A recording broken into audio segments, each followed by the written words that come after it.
বাবা, তোমাকে একটা কথা জিজ্ঞেস করার ছিল। কাল বিকেলে যারা আমাদের বাড়িতে এসেছিল তারা কারা? কেন, তোর তাতে কি? আর তোরাই বা জানতে পারলি কি করে?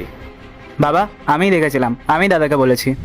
হ্যাঁ দাদা, আর আমি ভালো করেই দেখেছি। ওরা আমাদের ফ্লোরটা আর তোদের ফ্লোরটা ভালো করেই ঘুরে দেখছিল। বাবা, এসব কি হচ্ছে? আমরা তো কিছুই বুঝতে পারছি না। আচ্ছা, তাহলে জেনেই ফেলেছিস, আর নাই বা জানবি কেন? এই বাড়ির খবর তো আমার চেয়েও তোদের কাছে গিয়ে আগে পৌঁছয়। আমি কোনো কাজ করি আর তোদের কানে পৌঁছবে না, তাই কখনো হয় রে? বাবা, এসব ঘোরানো পেছানো কথা না বন্ধ করো, আর যেটা জিজ্ঞেস করছি সেটা সোজাসুজি উত্তর দাও। ওরা কারা আর কেন এসেছিল আমাদের ফ্লোর দেখতে? ওরা ভাড়াটে, আর আমি ঠিক করেছি ওপরে দুটো ফ্লোর ওদেরকে ভাড়া দিয়ে দেব।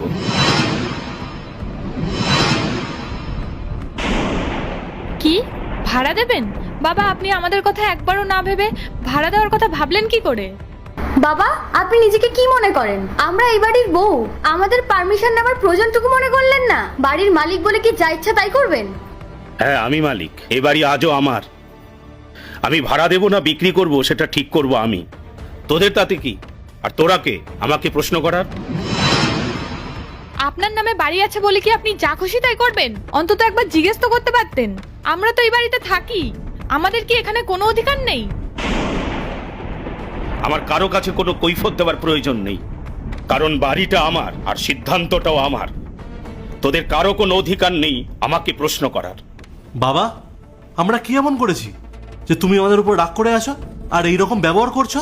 কেন? কেন করছি এত তাড়াতাড়ি ভুলে গেলি? দাঁড়া, আমি মনে করাচ্ছি। বাবু, আমার এই ওষুধটা শেষ হয়ে গেছে। তুই যখন বাইরে যাচ্ছিস আমার এই ওষুধটা একটু নিয়ে আসবি?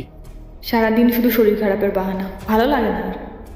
কেন, আপনার কি পা নেই? বাড়ির নিচেই তো দোকান, দু পা হেঁটে গিয়ে নিয়ে আসতে পারছেন না?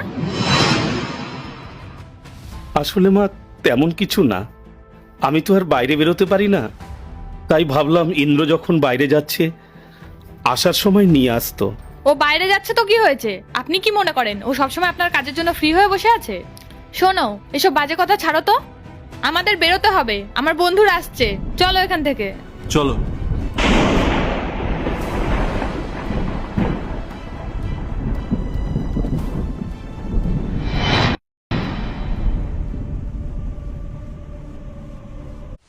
পার্ট 2 দেখতে সাবস্ক্রাইব করো ভেলকু 78M।